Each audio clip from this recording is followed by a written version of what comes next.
Allez, tout autre chose à présent avec l'automne à la ferme. Opération portes ouvertes ce week-end chez les agriculteurs de la région. Parmi les visites proposées, celle d'une bambouserie en Haute-Savoie, près de Rumilly. On la découvre avec Anna Koroloff et Dominique Bourget. Des noirs, des rouges, des bicolores. Il n'y a pas un bambou, mais des bambous.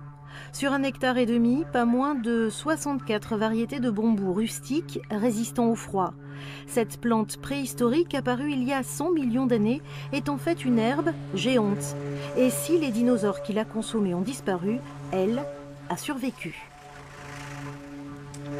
C'est une herbe de la même famille que l'herbe de nos prés, donc c'est une herbe qui va capter le gaz carbonique dans l'atmosphère pour se nourrir, relibérer de l'oxygène, et c'est comme ça qu'elle va pouvoir grandir.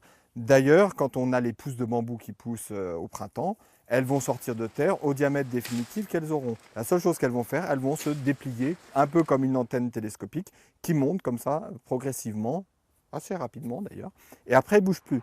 L'année suivante, il va faire un chaume à côté, une autre tige à côté, etc. C'est pas comme un arbre qui grossit chaque année.